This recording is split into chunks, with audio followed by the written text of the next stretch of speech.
Simulan natin ang ating pagdiriwang sa ngalan ng Ama at ng Anak at ng Espiritu Santo. Amen. Ang pagpapala ng ating Panginoong Hesukristo, ang pag-ibig ng Diyos Ama at ang pakikipagkaisa ng Espiritu Santo naway sumainyong lahat. At sumaiyo rin. Mga kapatid, tinipon tayo bilang kaanib ng angka ng Diyos. Kaya dumulog tayo sa mawaing Panginoong nagpapatawad ng lubos. Sinugong tagapagpagaling sa mga nagsisisi, Panginoon, kaawaan mo kami. Panginoon, kaawaan mo kami. Dumating na tagapag-anyayang mga makasalanan ay magsisi, Kristo, kaawaan mo kami. Kristo, kaawaan mo kami. Nakaluklok ka sa kanan ng Diyos Ama para ipamagitan kami. Panginoon, kaawaan mo kami. Panginoon, kaawaan mo kami. Kaawaan tayo ng makapangyarihang Diyos, patawarin tayo sa ating mga kasalanan at patnubayan tayo sa buhay na walang hanggan. Amen. Manalangin tayo. Ama naming makapangyarihan, ipakita mo ang iyong paglingap sa iyong pag-antig sa aming kalooban upang maihanda ang daraanan ng iyong bugtong na anak. Sa kanyang pagdating, maging dalisay nawa ang aming buong pagkatao upang maging marapat kami sa pagdilingkod sa iyo. Sa pamamagitan niya, kasama ng Espiritu Santo, magpa sa walang hanggan. Amen. Magsiupo na po ang lahat. Pagbasa mula sa aklat ni Propeta Isaías. Ako ang Panginoong inyong Diyos, at siyang nagpapalakas sa inyo. Ako ang may sabing, huwag kayong matakot, at tutulungan ko kayo. Sinabi pa ng Panginoon, Israel, mahina ka man at maliit, huwag kang matakot, tutulungan kita. Ako, ang Diyos ng Israel, ang magliligtas sa iyo. Gagawin kitang tulad ng panggiik, bago at matalim ang kanyang ngipin. At ang mga bundok at burol ay iyong gigiikin at dudurugin tila alikabok. Itataip sila, tatangayin ng hangin. Pagdating ng bagyo ay pakakalatin. Magdiriwang dahil sa akin na inyong Diyos. Pupurihin ninyo ako at dadakilain. Pag ang aking bayay inabot ng matinding uhaw, na halos matuyo ang kanilang lalamunan, akong Panginoon ang gagawa ng paraan. Akong Diyos ng Israel ay di magpapabaya. Sa tigang na burol ay magkakailog. Sa gitna ng lambak, masaganang tubig ay bubukal. Aking gagawin na ang disyerto ay maging tubigan. Sa tuyong lupain ay may mga batis na masusumpungan. Ang mga disyerto'y pupunuin ko ng akasya at sedro, kahoy na olibo at saka ng mirto, kahoy na sipre, alerces at olmo. At kung magkagayon, makikita nila at mauunawa na ang nagbalangkas at lumikha nito ay ang Panginoon, ang banal ng Israel. Ang salita ng Diyos. Salamat sa Diyos. Pag-ibig ng Diyos ay ganap, sa tanan siya'y nahahabag. Pag-ibig ng Diyos ay ganap, sa tanan siya'y nahahabag. Ang kadakilaan ng Diyos ko at Hari, aking ihahayag. Di ko titigilan magpakailanman at ang magpasalamat. Siya ay mabuti at kahit kanino'y hindi nagtatangi. Sa kanyang nilikha, ang pagtingin niya ay mamamalagi. Pag-ibig ng Diyos ay ganap, sa tanan siya'y nahahabag. Magpupuri lahat sa iyo, O Panginoon, ang inyong nilalang. Lahat mong nilikha ay pupurihin ka't pasasalamatan. Babanggitin nilang tunay na dakila ang iyong kaharian at ibabalitang tunay kang dakilat makapangyarihan. Pag-ibig ng Diyos ay ganap, sa tanan siya'y nahahabag.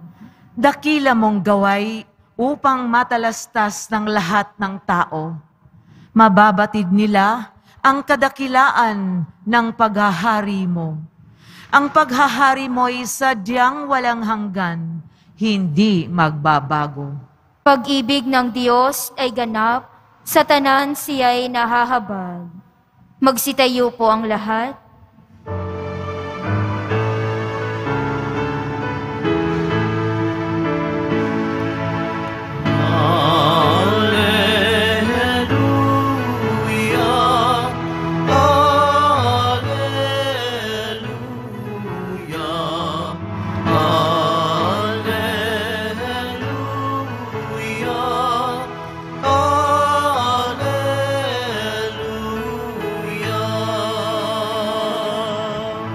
Pumatak na waring ulan, naway umusbong din naman ang manunubos ng tanan. Alleluia, Alleluia,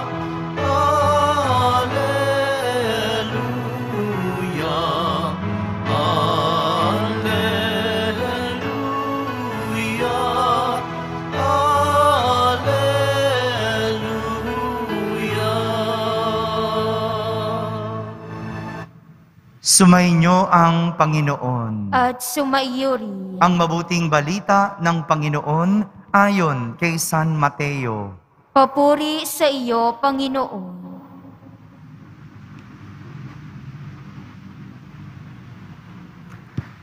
Noong panahong iyon, sinabi ni Jesus sa mga tao, "Sinasabi ko sa inyo, sa mga isinilang wala pang lumilitaw na higit na dakila kay Juan Bautista.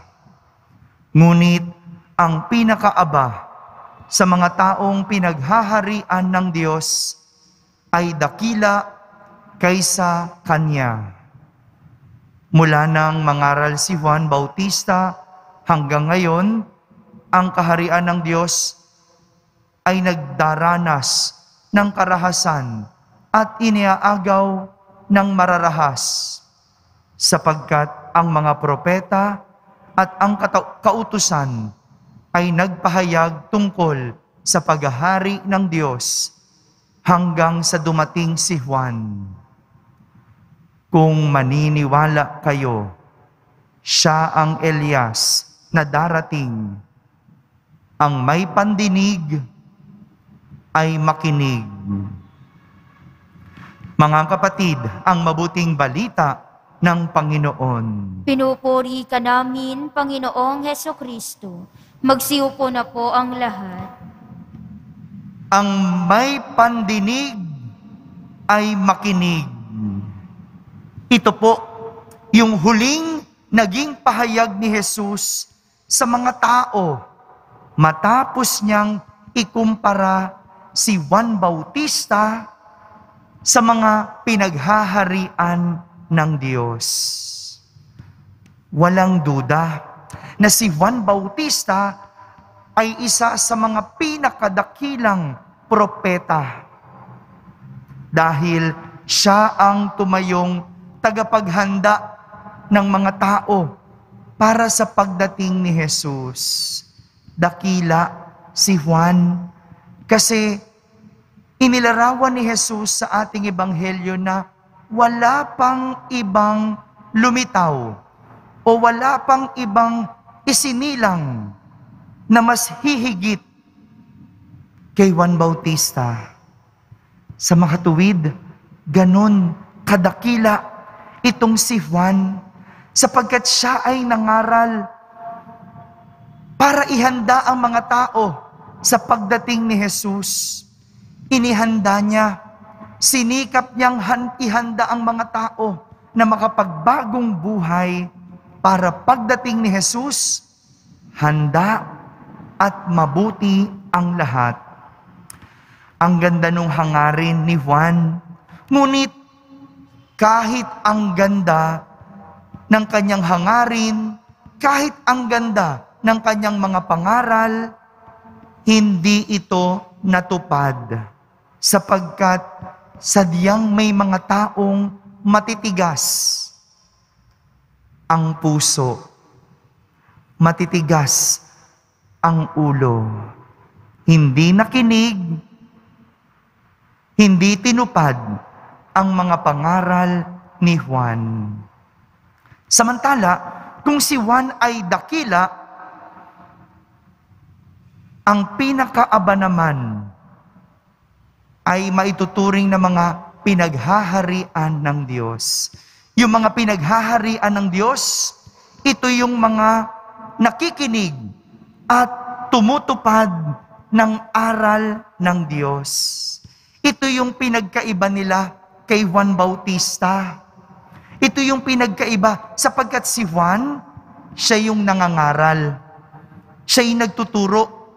Pero yung mga pinaghaharian ng Diyos, sila yung nakikinig at tumutupad ng mga aral ng Diyos.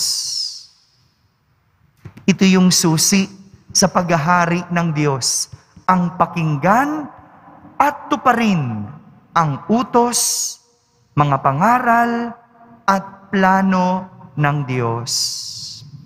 Naalala ko noong college pa ako, nung ako po ay nasa kolehiyo, marami akong mga propesor o guro na nasa larangan ng media.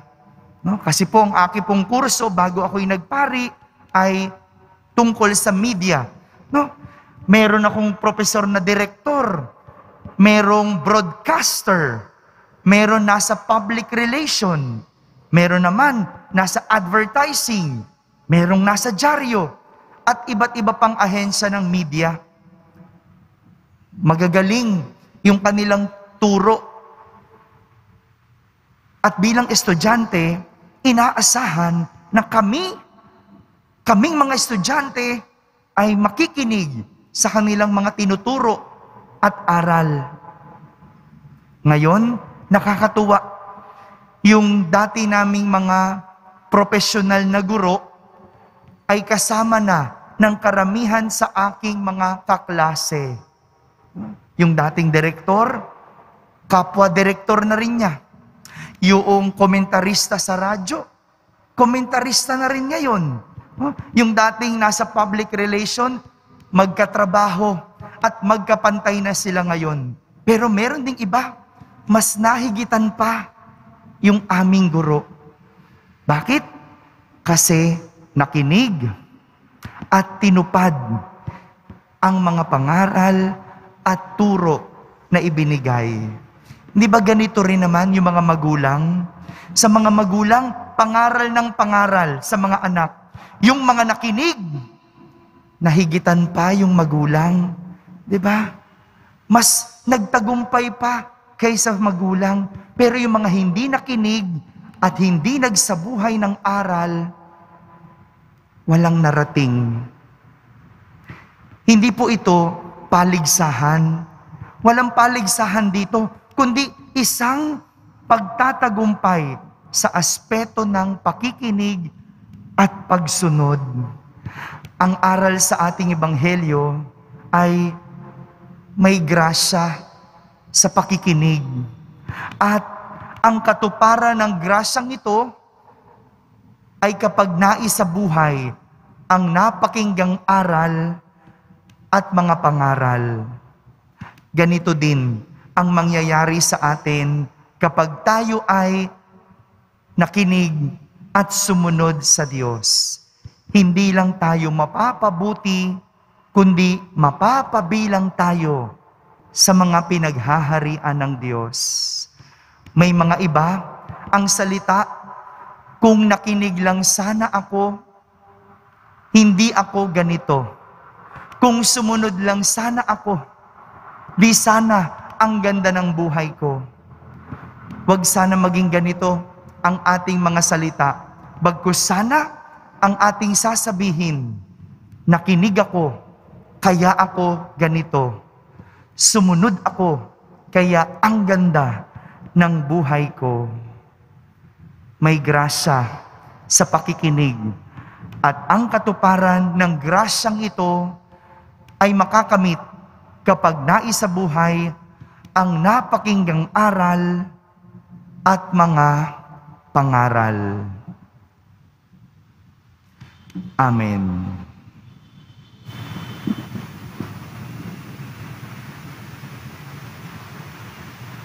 Magsitayo po ang lahat. Minamahal kong mga kapatid, pinuri ni Jesus si Juan Bautista dahil sa pag-akay nito sa mga tao upang lumapit sa Diyos sa pamamagitan ng pangangaral ng pagsisisi sa kasalanan. Manalangin tayo para sa lahat ng tao sa buong mundo at maging sa kanilang mga pangangailangan.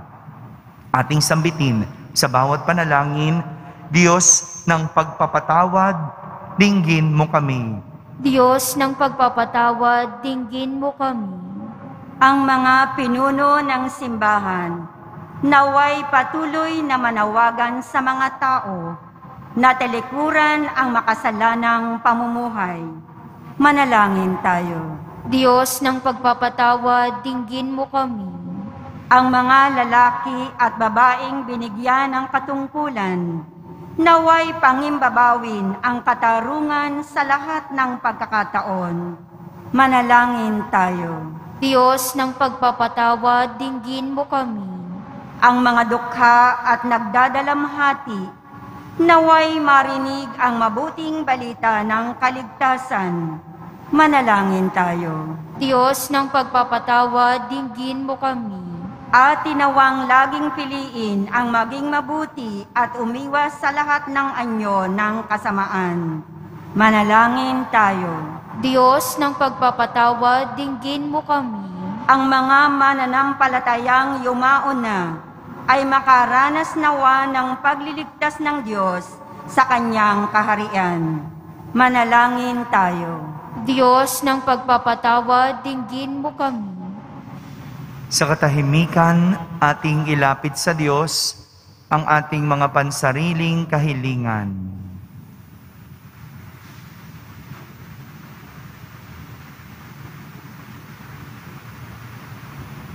Manalangin tayo. Diyos ng pagpapatawad, dinggin mo kami. Ama, pakundangan sa iyong pag-ibig, dinggin mo ang aming mga panalangin at gawin mo kaming katulad ni Juan Bautista na walang takot at mapagkumbabang saksi sa mga aral ng iyong anak sa buong mundo. Hinihiling namin ito sa pamamagitan ni Kristo na aming Panginoon. Amen.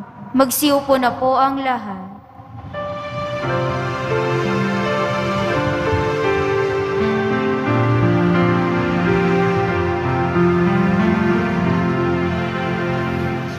Alay namin sa iyong pagdating, kabutihan, pag-asa, mga pusong tapat. Samo namin ay iyong tingin, galak at kapayapaan, naway kamtin.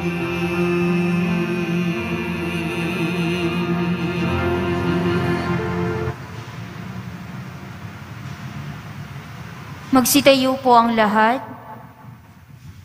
Manalangin kayo mga kapatid upang ang paghahain natin ay kalugdan ng Diyos Amang makapangyarihan. Tanggapin nawa ng Panginoon itong paghahain sa iyong mga kamay, sa kapurihan niya at karangalan sa ating kapakinabangan at sa buong sambayanan niyang banal. Ama naming lumikha, tanggapin mo ang aming mga alay na ikaw rin ang nagbigay.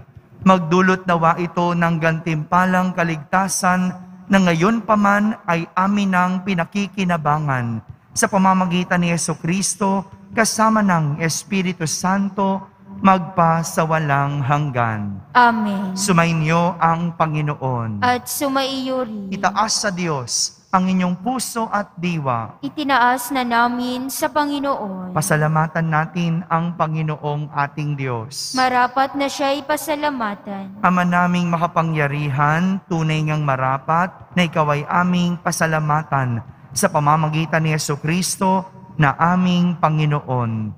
Siya'y isinugo mo upang matupad ang iyong magandang balak para sa lahat. Hindi niya ikinahiyang mamuhay ng mahirap upang mapakisamahan niya kaming matapat. Siya'y naging hindi na iba sa amin upang maitampok niya kami sa iyong piling. Sa kanyang lantarang muling pagdating, ang pakikisama niya'y puspusang magniningning at ang pangako niyang kapanapanabik ay inaasahan naming lubos na makakamit. Kaya kaysa ng mga anghel na nagsisiawit ng papuri sa iyo nang walang humpay sa kalangitan, kami nagbubunyi sa iyong kadakilaan. Santo, Santo, Santo, Panginoong Diyos ng mga hukbo, napupuno ang langit at lupa ng kadakilaan mo, o sana sa kaitaasan. Pinagpala ang naparirito sa ngalan ng Panginoon, o sana sa kaitaasan. Magsiluhod po ang lahat.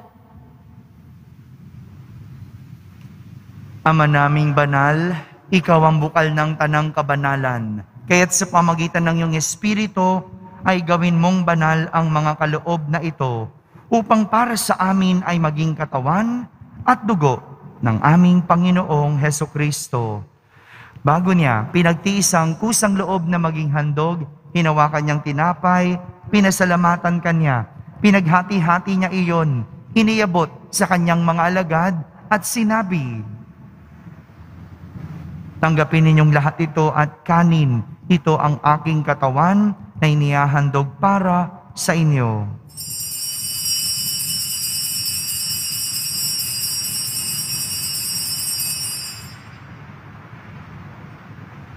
Kaya hindi naman matapos ang hapunan, hinawakan niyang kalis, muli kanyang pinasalamatan. Iniabot niya ang kalis sa kanyang mga alagad at sinabi, "Tanggapin ninyong lahat ito at inumin. Ito ang kalis ng aking dugo, ng bago at walang hanggang tipan. Ang aking dugo na ibubuhos para sa inyo at para sa lahat, sa ikapagpapatawad ng mga kasalanan. Gawin ninyo ito sa pag-alaala sa akin."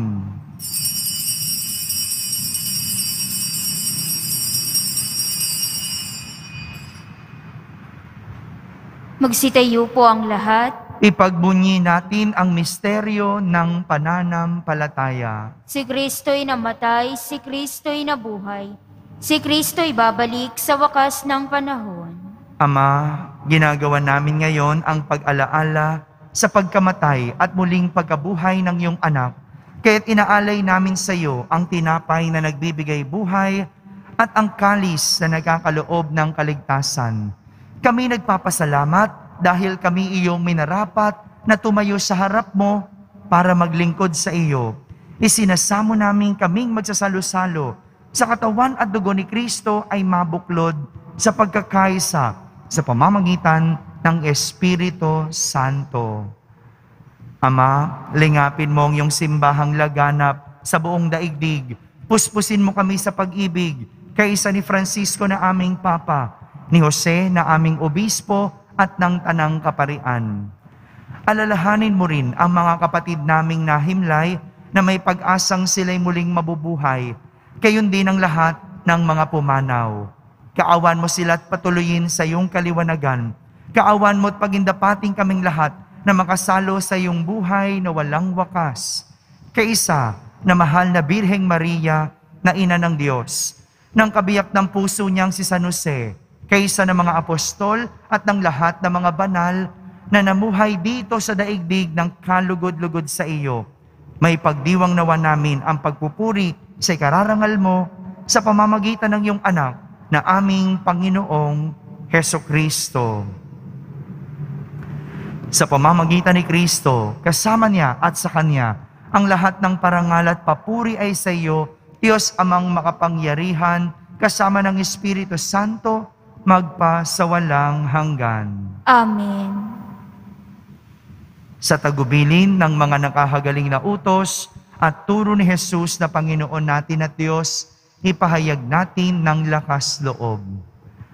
Ama namin, sumasalangit ka. Sambahin ang ngalan mo. Mapasa amin ang kaharian mo. Sundin ang loob mo dito sa lupa para nang sa langit. Bigyan mo kami ngayon ng aming kakanin sa araw-araw at patawarin mo kami sa aming mga sala para ng pagpapatawad namin sa nagkakasala sa amin. At huwag mo kaming ipahintulot sa tukso at iadya mo kami sa lahat ng masama. Inihiling namin kami iadya sa lahat ng masama, pagkalooban ng kapayapaan araw-araw, iligtas sa kasalanan at ilayo sa lahat ng kapahamakan. Samantalang aming pinananabikan ang dakilang araw ng pagpapahayag ng tagapagligtas naming si Hesukristo. Sapagkat iyo ang kaharian at ang kapangyarihan at ang kapurihan magpakailanman. Amen. Panginoong Hesukristo, sinabi mo sa iyong mga apostol, kapayapaan ang iniiwan ko sa inyo, ang aking kapayapaan, ang ibinibigay ko sa inyo. Tunghayan mo ang aming pananampalataya at huwag ang aming pagkakasala. Pagkalooban mo kami ng kapayapaan at pagkakaisa ayon sa iyong kalooban, kasama ng Espiritu Santo, magpa sa walang hanggan. Amen. Ang kapayapaan ng Panginoon ay laging sumainyo. At sumaiyo rin. Magbigayan kayo ng kapayapaan sa isa't isa. Kapayapaan po para sa lahat. Kordero ng Diyos na nag-aalis ng mga kasalanan ng sanlibutan, maawa ka sa amin. Kordero ng Diyos na nag-aalis ng mga kasalanan ng sanlibutan, maawa ka sa amin. Kordero ng Diyos na nag-aalis ng mga kasalanan ng sanlibutan, ipagkaloob mo sa amin ang kapayapaan.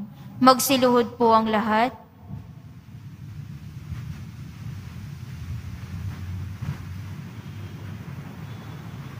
Ito ang kordero ng Diyos. Itong nag-aalis ng mga kasalanan ng sanlibutan. Mapalad ang mga inaaniyahan sa kaniyang piging. Panginoon, hindi ako karapat-dapat na magpatuloy sa iyo. Ngunit sa isang salita mo lamang ay gagaling na ako. Ang katawan ni Kristo. Amen.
Magsitayo po ang lahat. Manalangin tayo.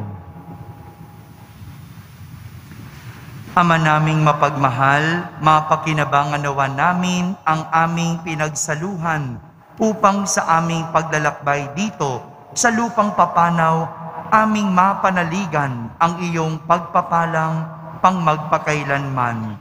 Sa pamamagitan ni Jesucristo, kasama ng Espiritu Santo, magpa sa walang hanggan. Amen.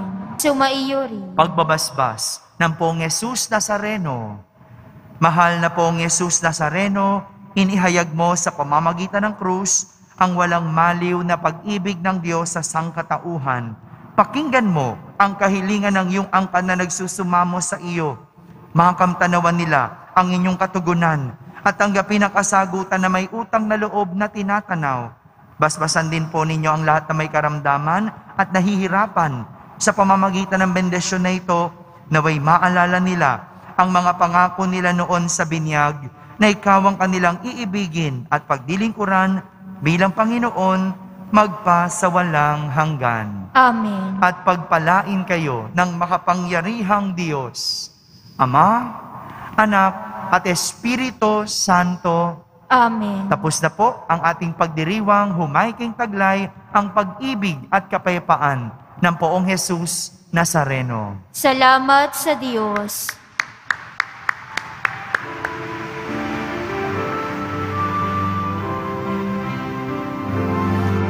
Nuestro Padre Jesus Nazareno, sinasamba ka namin,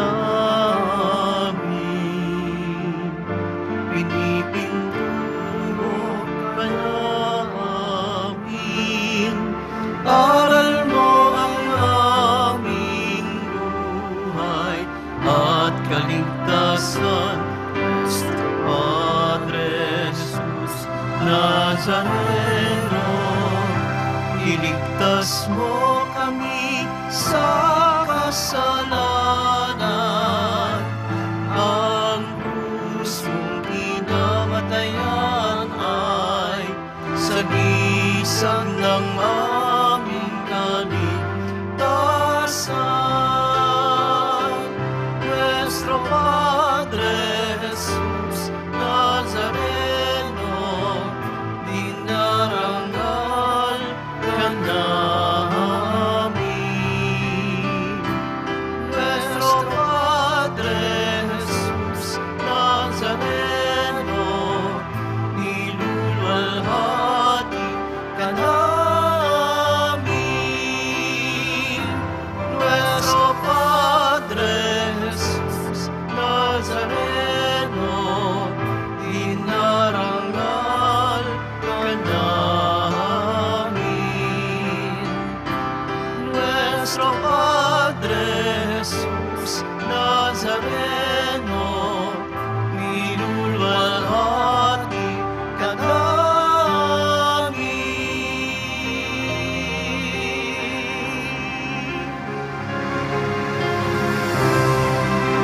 Magsiupo na muna po ang lahat.